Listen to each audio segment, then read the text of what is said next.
The Perseverant IAS. चलिए शुरुआत करते हैं अपना डेली करंट अफेयर जो कंटिन्यू है आपके लिए।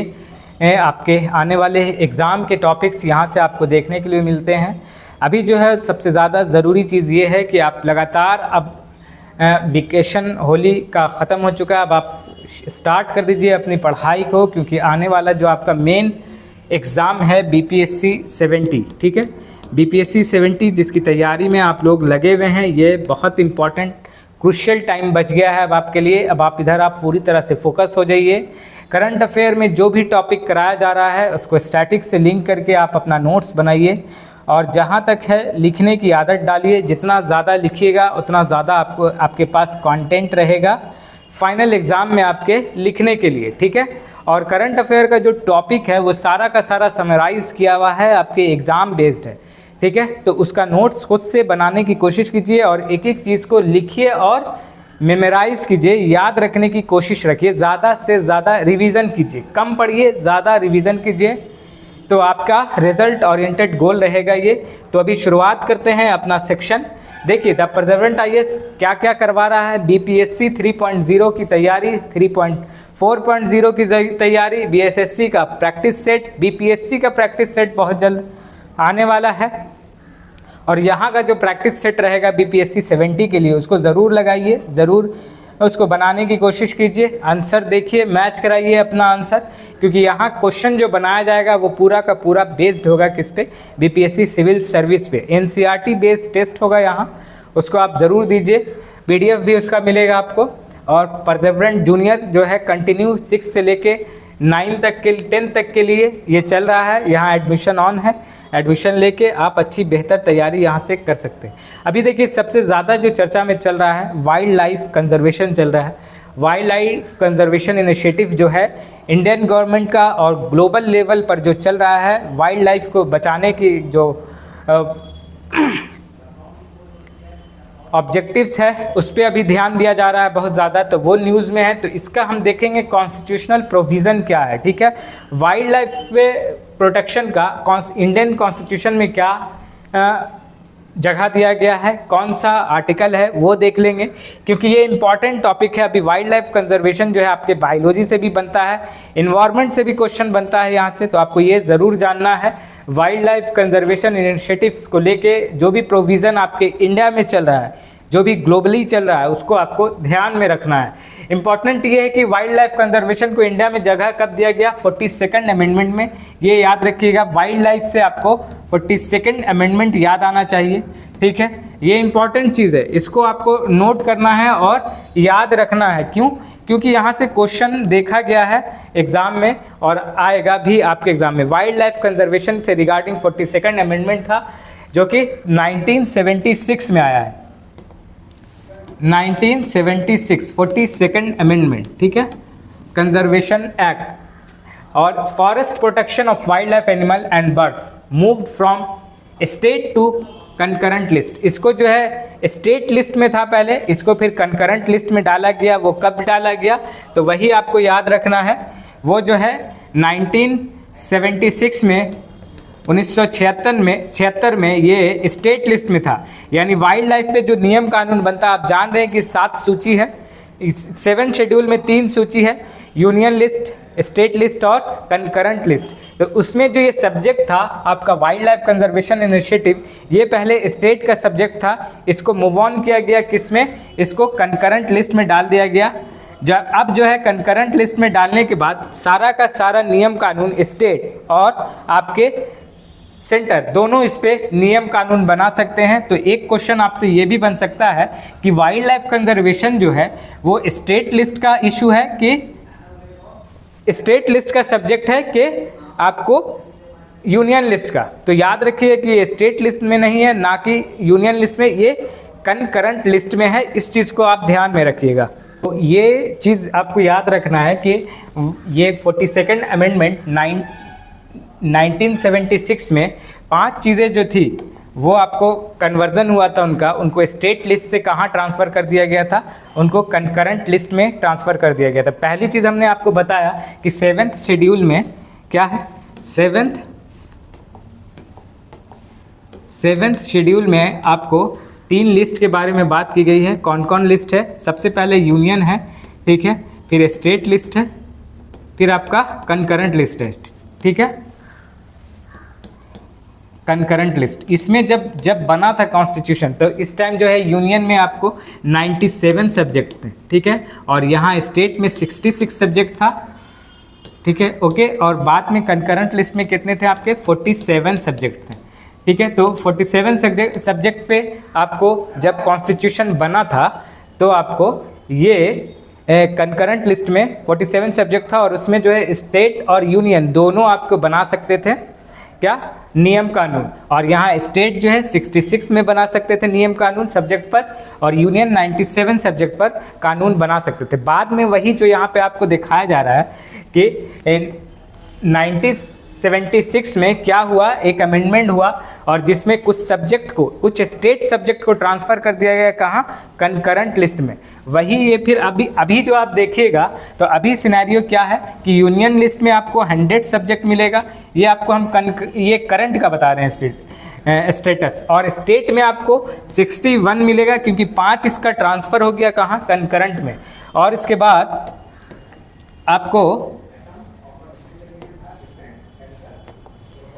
बाद आपको 52 सब्जेक्ट अब मिलेगा कंकरेंट में, ठीक है, कंकरेंट लिस्ट में, ठीक है। ये आपका स्टेट लिस्ट हो गया, ठीक है, ये आपका यूनियन लिस्ट हो गया। अब 5 चीज़ जो ट्रांसफ़र हुआ था उसमें क्या क्या था? उसमें एक तो आपको पता चल गया यहाँ पर वाइल्ड लाइफ प्रोटेक्शन एक्ट जो है किसमें, स्टेट से कहाँ चला गया? कंकरेंट में। इसी तरह से 5 चीज़ और कौन कौन था? वो 5 चीज़ थे आपके, एजुकेशन था, ठीक है, फॉरेस्ट था, ठीक है, इसके बाद आपको तीसरा प्रोटेक्शन एक्ट था, वाइल्ड लाइफ प्रोटेक्शन एक्ट, ठीक है, चौथा आपका वेट एंड मेजर था, वेट एंड मेजर, ये ध्यान में रखिएगा। और आपका लास्ट में क्या था? लास्ट में आपका एडमिनिस्ट्रेशन जस्टिस। ये सब्जेक्ट जो है आपका स्टेट लिस्ट का था, जो ट्रांसफ़र हो गया कहाँ? जो ट्रांसफ़र हो गया आपके कंकरेंट लिस्ट में, ठीक है। अब आप वापस से इस पे आ जाइए अपने इस वाइल्ड लाइफ कंजर्वेशन एक्ट में, और देखिए कि आर्टिकल कौन सा दिया गया है। आर्टिकल है आपका 48A, ये ध्यान में रखिएगा। ए क्यों? क्योंकि अमेंडमेंट के थ्रू आया है ये। तो ये देखिए, ये चीज़ आपको बताया क्या जा रहा है? ये आपको बताया जा रहा है constitutional provision of wild life protection act in India, ठीक है। क्या क्या संवैधानिक प्रावधान है वाइल्ड लाइफ कंजर्वेशन के लिए इंडिया में, वो आपको बताया जा रहा है, क्योंकि ये आपके इन्वायरमेंट के बेस से इम्पॉर्टेंट है। तो इसको आपको ऐसे ही नोट करना है और याद रखना है। जी, आप यही देख रहे हैं constitutional provision for wild life, आप देख रहे हैं, ठीक है। कॉन्स्टिट्यूशनल प्रोविज़न में आपको अभी तक क्या क्या ध्यान में रखना है? अभी आपको ये ध्यान में रखना है कि आपका आर्टिकल 48A, ठीक है। इससे पहले क्या याद रखना है कि 42nd अमेंडमेंट में ये किया गया था कि स्टेट लिस्ट से इसको कंकरेंट लिस्ट में डाल दिया गया था, ठीक है। उसके बाद आप देखिए कि 51A, आर्टिकल 51A भी है आपका, किससे रिलेटेड है? 51A भी रिलेटेड है। 51A का 7 पार्ट जो है आपको 7 टोटल 11 ड्यूटीज़ दिया गया है आपको। 51A में क्या है? फंडामेंटल ड्यूटीज़ है, जो कहाँ से आपको लिया गया है? फंडामेंटल ड्यूटीज़ आपको लिया गया है रशिया से, ठीक है।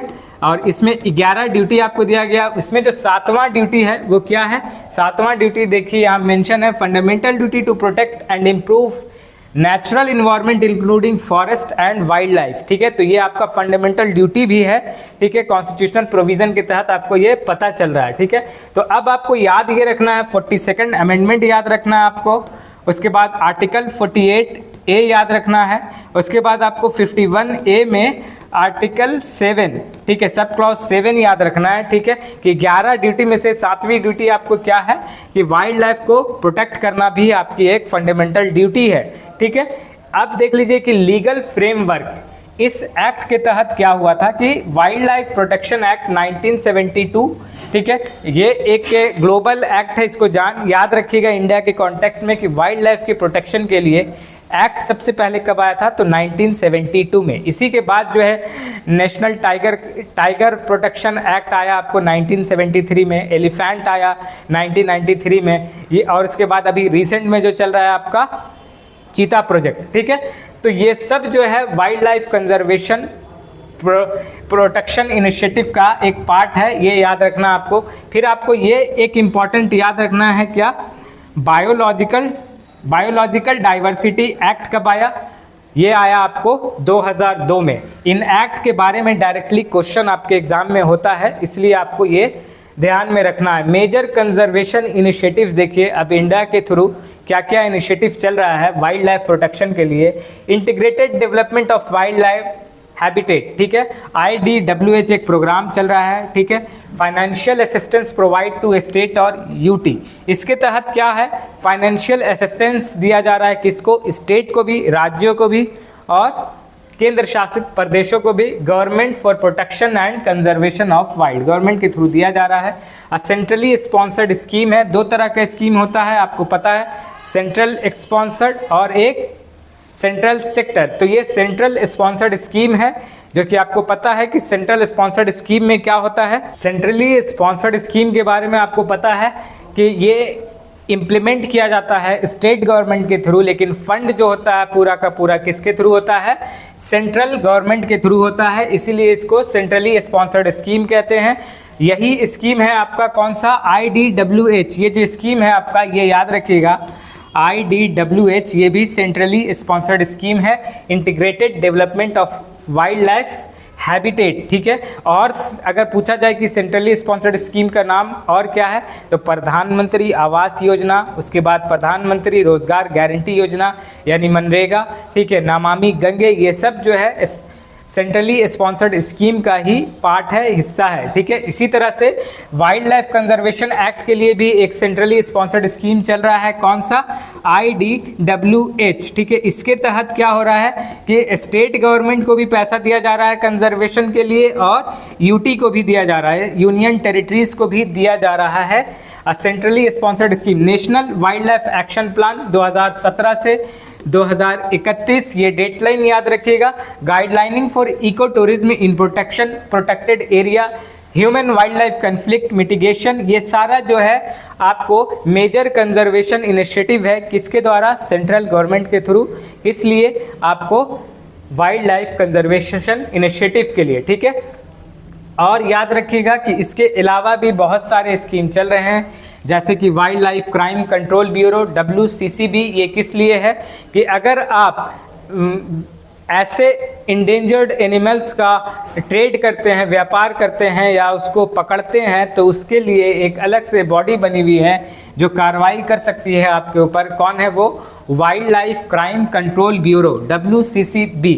याद रखिएगा ये सारी चीज़ जो है अभी जो आपने देखा, ये सब चीज़ जो था वो इंडिया के बेस पे था। इसी तरह से ग्लोबली भी प्रोग्राम चल रहा है वर्ल्ड लेवल पर, जो कि वाइल्ड लाइफ कंजर्वेशन इनिशिएटिव चला रहे हैं, जैसे कि India and collaboration with global wild life conservation effort.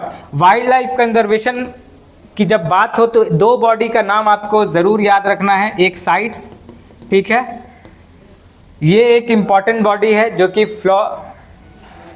Flora और फोनिया, यानी फ्लोरा बोले तो ऑल टाइप ऑफ प्लांट और फोनिया बोले तो ऑल टाइप ऑफ एनिमल, इसके इंडेंजर कैटेगरीज को लिस्ट करती है, मॉनिटर करती है, देखती है कौन, साइट्स, और अपने अपेंडिक्स में शेड्यूल में लिस्ट करती है कि कौन बहुत ज़्यादा खतरे में है, किसकी कौन विलुप्ति के कागार पे है, ये सब नज़र रखती है कौन, आपकी साइट्स। और दूसरी कौन है, IUCN। ये दो बॉडी है जिसको आपको विस्तार से कई बार आपको इसके बारे में बताया गया है आपके इसी करंट अफेयर के सेशन में, तो आपको ये बॉडी के बारे में पता होना चाहिए, ठीक है। साइट्स जो है आपकी कब बनी थी, ये 1965 से काम कर रही है, 1965 से इस फील्ड में काम कर रही है। साइट्स जो है आपको ये माफ़ कीजिएगा 65 लिखा गया है यहाँ पे, 1975 से काम कर रही है साइट्स, ठीक है। साइट्स जो है 1975 से काम कर रही है, किसमें, आपको वाइल्ड लाइफ कंजर्वेशन के फील्ड में। और इंडिया इसका कब बना था, इंडिया इसका मेंबर 1976 में बना था। और इसी के साथ एक है IUCN, ठीक है, international union for conservation of nature, ठीक है, और ये भी काम कर रही है आपकी IUCN कब से काम कर रही है, IUCN 1948 से काम कर रही है। इन बॉडी के बारे में बहुत विस्तार से आपको बताया गया है, आप प्रीवियस करंट अफेयर देखिएगा तो उसमें आपको मिल जाएगा ये चीज़।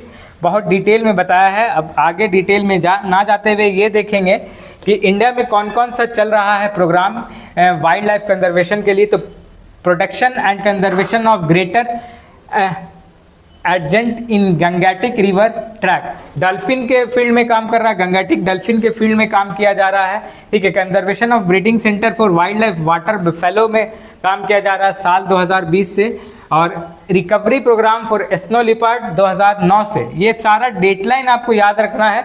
इमेज क्लियर नहीं है जो बोल रहे हैं तो उससे आप याद कर लीजिए, लिख लीजिए, नोट कर लीजिए, क्योंकि बहुत इंपॉर्टेंट है। ये वाला फेस इंपॉर्टेंट फेस है। यहाँ पे सारा जो है आपको डेट दिया हुआ है, इस डेट को आप ज़रूर याद कर लीजिएगा। और इससे पहले जो इसका इतिहास बताया गया है उसको देख लीजिएगा, क्योंकि ये इंपॉर्टेंट फिगर है। यहाँ पे से इंपॉर्टेंट फिगर है कि conservation of breeding centre for wildlife water buffalo कब चला, 2020 में चला, ये याद रखिएगा।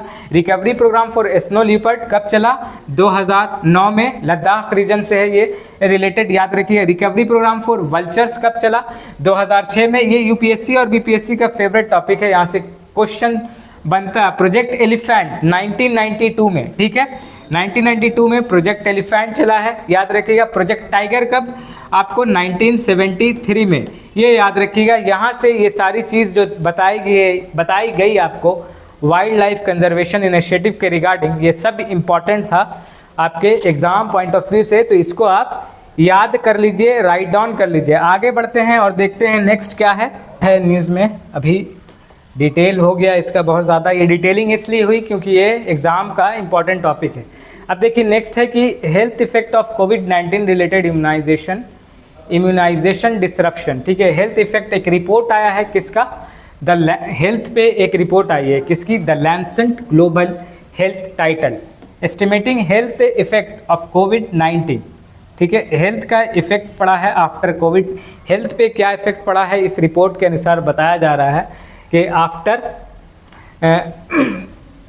recently a new paper has been published in the journal The Lancet Global Health title estimating that the health effect of COVID-19 related immunization disruption in 112 यानी 112 countries में disruption देखा गया है कोविड-19 के बाद, किस चीज़ में, हेल्थ इशू में, और कौन कौन से हेल्थ इश्यूज़ सामने निकल के आ रही है। देखिए, modelling study which highlight the global immunisation decline, जो बॉडी की इम्यूनाइजेशन पावर है वो डिक्लाइन हुई है कोविड-19 पैंडमिक के बाद से, increasing disease burden and outbreak risk, ठीक है। डिजीज़ में अब जो है बीमारी और ज़्यादा बढ़ चुकी है। यहाँ पे इम्पॉर्टेंट ये है कि ये डिस्क्रिप्शन किस चीज़ में देखा गया है, ये आपको याद रखना है, और ये कौन से डिजीज़ है, किसके थ्रू होता है। तो ज़्यादातर सबका सब जो है वायरस डिजीज़ है, measles, rubella, HPV, hepatitis B और मैग्नेटिस ए, ये येलो फीवर, ये सब जो है आपका वायरस डिजीज़ है। इसको आपको ये यहाँ से इम्पॉर्टेंट बस आपके लिए ये है कि आप इन वायरस डिजीज़ को याद रखिए कि ये सब का सब वायरस डिजीज़ है। इन बीमारियों का नाम दे के आपसे पूछा जा सकता है कि ये किसके थ्रू होता है, वायरस से होता है, बैक्टीरिया से होता है, फंगस से होता है, किसके थ्रू होता है। और यहाँ से एक वैक्सीनेशन इंपॉर्टेंट है, DPT वैक्सीनेशन के बारे में आपको जानना ज़रूरी है। डिप्थीरिया, टेटनस एंड पर्टेसिस, ये जो है आपको इनिशियल स्टेज में ही लेना होता है। द DPT वैक्सीन और DTP vaccine is a class of combination of vaccine against 3 infectious disease, ये सब का सब इन्फेक्टियस डिजीज़ है, जो कि डिप्थीरिया, पर्टेसिस, वुपिंग कफ, जो कॉमन बीमारी आपको देखने को मिलती है।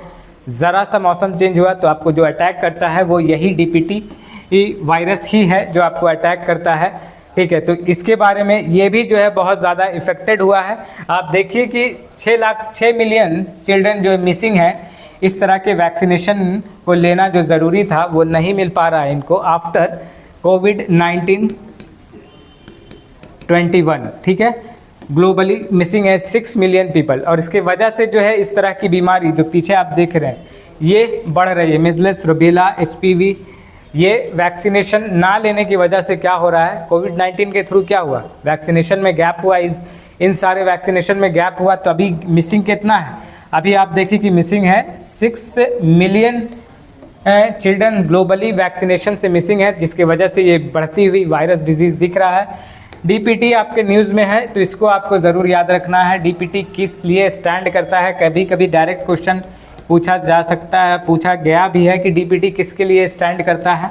तो आपको डिप्थेरिया, टेटनस एंड परटेसिस, ये 3 है। अब देखिए रिसेंट एक न्यूज़ में बना हुआ है ये चीज़, बैनिंग कॉटन कैंडी। इस तरह के फिगर से आप वाकिफ़ होंगे, आपने देखा होगा ये क्या है, आप जान रहे हैं। इसको आम बोलचाल में हवा मिठाई बोला जाता है, ठीक है।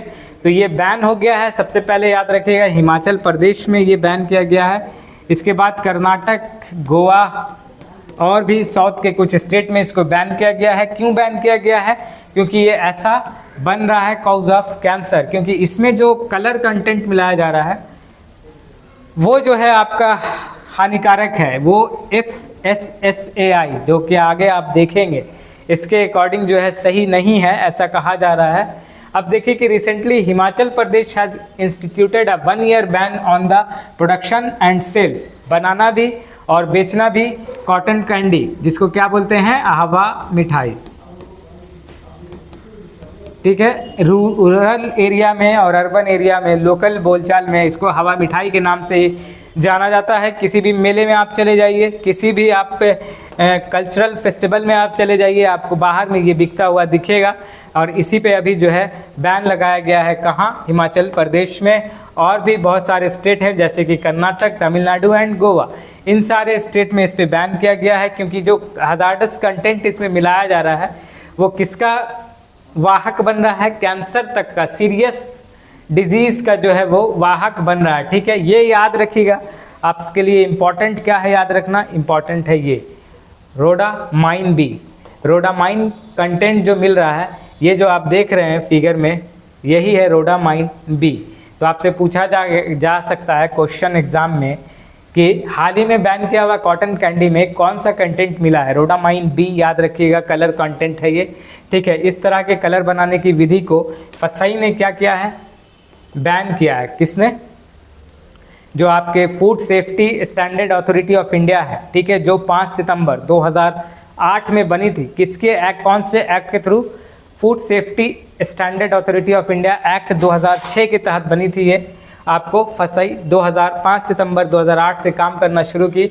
उसी के अकॉर्डिंग इस तरह का कलर कंटेंट यूज़ करना बैन है, ठीक है।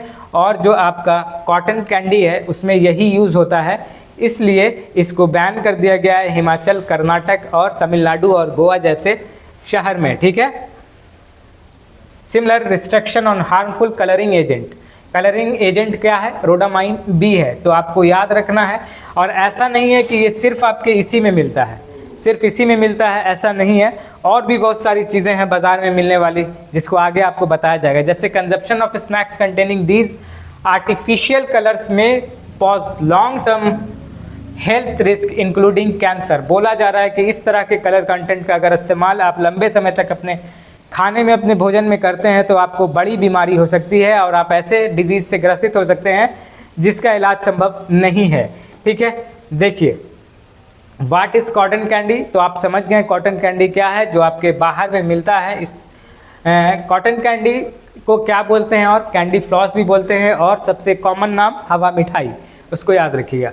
और fairy floss in some region it is a type of spun sugar, sugar के साथ बनता है ये, ठीक है। Spun sugar confectionery that is typically served as a carnivals, fairs and amusement park. ये सब कहाँ मिलता है ये भी बताया जा रहा है कि अम्यूजमेंट पार्क के बाहर आप चले जाइएगा, किसी मेले में आप जाइए, किसी कल्चर फेस्टिवल के प्रोग्राम में आप जाइए, तो बाहर में आपको कॉटन कैंडी मिल जाएगा बिकता हुआ। और उसमें ये रोडामाइन बी यूज़ होता है। रोडामाइन बी क्या है? इज़ अ कलरिंग एजेंट है, कॉमनली यूज्ड इन टेक्सटाइल और पेपर इंडस्ट्री में इसको यूज़ किया जाता है। कपड़े को रंगने के लिए जो कलर यूज़ किया जाता है वही आपके खाने को रंगने के लिए भी किया जा रहा है, जो कि काफ़ी नुकसानदेह है, बड़े बीमारियों का वाहक बन सकता है ये, इसीलिए इसको फसाई ने बैन कर रखा है। लेदर इंडस्ट्री में, पेपर इंडस्ट्री में, टेक्सटाइल में ये यूज़ किया जाता है। लो कॉस्ट होता है, इसीलिए इसका जो है sometime use in give vibrant use. Popular street food, popular street food में भी यूज़ होता है, सिर्फ और सिर्फ कॉटन कैंडी में ना यूज़ होके पॉपुलर स्ट्रीट फूड जो आप खाते हैं, बर्गर हो गया, पिज़्ज़ा हो गया, उसके बाद आप यूज़ कर रहे हैं क्या, आप यूज़ कर रहे हैं चाउमीन, मंचूरियन, ये सब में जो है as a colour agent use किया जाता है रोडामाइन बी, जो कैंसर का वाहक भी बन सकता है। इसलिए ज़्यादा से ज़्यादा स्ट्रीट फूड को इग्नोर कीजिए, नहीं तो आप बड़े बीमारी से ग्रसित हो जाइएगा। और भी देखिए आगे क्या है, इन सब चीज़ में जो आप मंचूरियन ग्रेवी वाला और जो है ड्राई यूज़ किया जा रहा है, खाया जा रहा है, उसमें जो कलर कंटेंट यूज़ किया जा रहा है वो रोडामाइन बी ही है, ठीक है। रोडामाइन बी ही यूज़ किया जा रहा है, इसीलिए आपको कह रहे हैं कि नुक्कड़ पे चाट चपड़ी खाना बंद कर दीजिए, क्योंकि वो बड़े बीमारी का कारण बन सकता है आपके। रोडामाइन बी यहाँ भी है, यहाँ भी है, इसमें भी है। इस तरह का जो भी स्ट्रीट फूड है उसको टेस्टी बनाने के लिए सब चीज़ का इस्तेमाल होता है, जो कि बाद में आपके सेहत के लिए काफ़ी ज़्यादा नुकसानदेह साबित होगा, इसलिए आप उसको इग्नोर कीजिए। ये है आपका rhodamine B. Any use of this chemical in the preparation, processing and distribution of food is punishable under the Food Safety Act, Standard Act 2006। Food safety standard act 2006 में आया था, जबकि इसने काम करना स्टार्ट किया है 5 सितंबर 2008 से। कौन? फसाई। क्या नाम है इसका? FSSAI, ठीक है। ये है आपको 5 सितंबर 2008 से ये काम करना शुरू किया है, इसको आप ध्यान में रखिएगा। और इसी ने रोडामाइन बी को बैन किया है, ठीक है। इसी ने रोडामाइन बी को बैन किया है। ये है आपका रोडामाइन बी, दिखने में ऐसा है। अब जब रोडामाइन बी बैन है तो और कौन सा कलर एजेंट आप यूज़ कर सकते हैं फूड में? फूड में प्रिजर्वेटिव, एज ए प्रिजर्वेटिव कौन सा यूज़ कर सकते हैं कलर? तो वो फसाई ने बज़ाब्ते लिस्ट दे रखा है कि कौन कौन आप नेचुरल कलर यूज़ कर सकते हैं जो कि आपके खाने को हानिकारक नहीं बनाएगा। तो उसमें है आपका नेचुरल फूड कलर्स को आप इस्तेमाल कर सकते हैं, जैसे कि कैरोटीन एंड कैरोटोनाइड्स। येलो कलर के लिए ये यूज़ होता है। ये आपको याद रखना ज़रूरी है, क्योंकि यहाँ से आपको क्वेश्चन पूछा जा सकता है, क्योंकि फसाई food safety standard authority of India ये लगातार न्यूज़ में रहती है, तो इसके कंटेंट से क्वेश्चन आपका ज़रूर बनेगा। तो इस चीज़ को आपको ज़रूर याद रखना है कि कैरोटीन जो है येलो कलर के लिए यूज़ होता है, क्लोरोफिल ग्रीन कलर के लिए यूज़ होता है, राइबोफ्लेविन जिसको विटामिन बी भी कहते हैं येलो कलर के लिए इस्तेमाल होता है, कार्मेल भी इस्तेमाल होता है, एनेटो ऑरेंज कलर के लिए, सैफ्रॉन कलर के लिए सैफ्रॉन यूज़ होता है, करकमिन ये जो है आपको टर्मरिक से यूज़ होता है, यानी पीले कलर के लिए ये भी यूज़ होता है। और ये सब का सब यूज़ होता है प्लांट के थ्रू, प्लांट किंगडम से ये सब का सब यूज़ होता है। इसीलिए फसाई इसको जो है वैलिड करार देता है, इसके इस्तेमाल को करने के लिए बोला गया है, ना कि रोडामाइन बी को, ठीक है। रोडामाइन बी पेपर इंडस्ट्री में यूज़ होने वाला है, उसके बाद आपको टेक्सटाइल इंडस्ट्री में यूज़ होता है और लेदर इंडस्ट्री में यूज़ होता है। खाने की इंडस्ट्री में यूज़ होने के लिए इतने सारे कलर को डिफाइन कर चुका है ऑलरेडी कौन? आपका फसाई food safety and standard authority of India. और इसके अलावा देखिए कि एक क्वेश्चन केमिस्ट्री में ये भी पूछा जाता है आपको फायर क्रैकर्स से भी, कि फायर क्रैकर्स में जब आप दिवाली में या फिर मैरिज में आप देखते हैं कि पटाखा जो फूट रहा है उसका डिफरेंट कलर देखने को मिलता है, तो वो कलर किस कंटेंट से बनता है वो भी आपसे एग्जाम में पूछता है। तो स्टॉन्टेनियम रेड कलर के लिए है, ऑरेंज कैल्शियम यूज़ होता है, कैल्शियम साल्ट, येलो से यूज़ होता है आपको सोडियम साल्ट, ग्रीन के लिए बेरियम साल्ट यूज़ होता है, ब्लू के लिए कॉपर साल्ट यूज़ होता है, और पर्पल कलर के लिए कंबाइंड कॉपर एंड स्टॉन्टेनियम यूज़ होता है, सिल्वर के लिए वाइट मैग्नीशियम और एल्युमिनियम, जबकि वाइट के लिए मैग्नीशियम, एल्युमिनियम और टाइटेनियम कलर यूज़ होता है। ये भी बहुत इंपॉर्टेंट है, इसको आप ऐसे ही नोट कर लीजिए और याद कर लीजिएगा। याद रखिएगा कि पर्पल के लिए स्टॉन्टेनियम, ब्लू के लिए कॉपर, ग्रीन के लिए बेरियम, येलो के लिए सोडियम, ऑरेंज के लिए कैल्शियम और रेड कलर के लिए स्टॉन्टेनियम, वाइट के लिए मैग्नीशियम, एल्युमिनियम और टाइटेनियम। ये कलर कोडिंग है किसके लिए? पटाखे में डिफरेंट कलर को प्रोड्यूस करने के लिए डिफरेंट कॉपर एलिमेंट यूज़ होता है, जो कि आपको यहाँ पे दर्शा दिया गया है। फूड के लिए कौन कौन सा कलर यूज़ होता है फसाई ने वो बता दिया है, और कॉटन कैंडी क्यों बैन हुआ है वो बता दिया गया है रोडामाइन बी के लिए। काफ़ी इम्पॉर्टेंट है, उसको आप याद रखिएगा, ठीक है। ये भी इम्पॉर्टेंट है, इसको भी आपको याद रखना है। नेक्स्ट देखते हैं क्या है।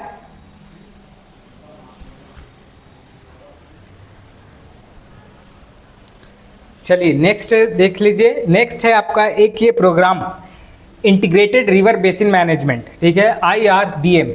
इसको इस तरह से आपको पहले याद रखना है, IRBM। ये किसके द्वारा हो रहा है? दो ऑर्गेनाइजेशन के थ्रू हो रहा है। है क्या, integrated river basin management. 3 river का जो बेसिन है उसको मैनेज किया जाएगा, तो वही कहला रहा है ये क्या, इंटीग्रेटेड रिवर बेसिन मैनेजमेंट। किसके थ्रू हो रहा है, 2 बॉडी है, 2 इंटरनेशनल बॉडी, एक है ICIMOD, ठीक है, इंटीग्रेटेड माउंटेन डेवलपमेंट। इस बॉडी के बारे में आपको बड़ा विस्तार से बताया है हमने कुछ दिन के पहले के करंट अफेयर के सेशन में। ये बॉडी 2 बार न्यूज़ में आ चुकी है अभी तक। एक पहले आई थी तो कवर किया था हमने इसका पूरा बैकग्राउंड, और अब आपको बताना है कि ये किस बॉडी के बारे में, कितनी मेंबर कंट्री है इसकी टोटल, इसका मुख्यालय कहाँ है और इसका ऑब्जेक्टिव कहाँ है, ये आपको बताना है। अभी देखिए कि 2 बॉडी कौन कौन है जो IRBM को मैनेज कर रही है, इंटीग्रेटेड रिवर बेसिन मैनेजमेंट के लिए। एक तो बॉडी ये हो गई, आपको बॉडी याद रखना ज़रूरी है क्योंकि आपसे पूछा जा सकता है कि इंटीग्रेटेड रिवर बेसिन मैनेजमेंट किसके थ्रू मैनेज किया जा रहा है। तो ये है एक आपका ICIMOD यानी इंटीग्रेटेड माउंटेन डेवलपमेंट, और दूसरी है ऑस्ट्रेलियन वाटर पार्टनरशिप। ये 2 बॉडी है जो मिलके क्या करेगी, need for multilateral territories for effective integrated river basin management. और ये तीनों रिवर को भी आपको याद रखना है। कौन 3 रिवर है, इंडस है यानी सिंधु, और गंगा है, और ब्रह्मपुत्र रिवर है। ये आप विस्तार से देखिएगा, इसमें आपको पूरा हमने फ्लो चार्ट के तौर आपको दिखाया है। किसका फ्लो चार्ट है ये है गंगा रिवर का फ्लो चार्ट है, इसको देखिएगा। गंगा रिवर देखिए, the Ganga originate as a Bhagirathi from Gangotri glacier Uttarakhand. आपको डिस्ट्रिक्ट का नाम बताना है, यहाँ पर आपको डिस्ट्रिक्ट मेंशन नहीं है, उत्तर काशी डिस्ट्रिक्ट है। The Ganga originates Bhagirathi from Gangotri glacier Uttarakhand at an elevation of 3892 metre के एलिवेशन पे गंगा का ऑरिजिनेट होती है। ये एलिवेशन याद रखिए क्योंकि पूछा गया है एलिवेशन से। आप BPSC और UPSC दोनों क्वेश्चन पूछता है, इसलिए आपको ये याद रखना है data. Many small streams comprise the headwaters of Ganga, the important among these are Alaknanda. ये याद रखिएगा, ये सब जो है इन्हीं सब से जो है प्रयाग भी यहीं पे सब बनता है। अलकनंदा हो गया, धौली गंगा हो गया, पिंडार हो गया, मंदाकिनी हो गया और भिलांगना, ये सब जो है आपको एक गंगा की ऐसी सहायक नदियां हैं। यहाँ पे आपको देव प्रयाग में क्या होती है, 2 मेजर रिवर आके मिलती है। कौन, ये देव प्रयाग है। यहाँ पे आपको अलकनंदा और भागीरथी आकर मिलती है, तो यहीं से आपको अलकनंदा ये दिख रहा है आपको, अलकनंदा और भागीरथी ये यहाँ पे आके देव प्रयाग में मिलती है, और यहीं से नामकरण होता है क्या, गंगा का, और गंगा यहीं से शुरुआत होती है। इससे पहले जितना भी 5 प्रयाग है इसको आपको पढ़ाया गया है बहुत अच्छे से रिवर बेसिन में। ड्रेनेज सिस्टम जो मॉर्निंग में चल रहा है ज्योग्राफी, उसमें आपको बताया गया है, तो आपको चीज़ें याद आ रही होगी, ठीक है। ड्रेनेज सिस्टम यहाँ पे हो गया है, तो आपको ये सिर्फ याद रखना है। यहाँ पे इंपॉर्टेंट ये है कि 3 रिवर है जिसको क्या किया जा रहा है, इंटीग्रेटेड रिवर बेसिन मैनेजमेंट। किसके थ्रू, ICIMOD के थ्रू, इंटीग्रेटेड माउंटेन डेवलपमेंट। और दूसरी बॉडी कौन है आपकी, ऑस्ट्रेलियन वाटर पार्टनरशिप, ठीक है। ICI के बारे में हमने आपको बताया है ऑलरेडी कि 8 नेशन है। कौन कौन है, इंडिया है, पाकिस्तान है, अफ़गानिस्तान है, नेपाल है, भूटान है, उसके बाद आपको म्यांमार है, चाइना है, ठीक है। 8 नेशन है, 1 2 3 4 5 6 7 और आपको बांग्लादेश, ये 8 नेशन है, ठीक है। 8 नेशन है, और इसमें ललितपुर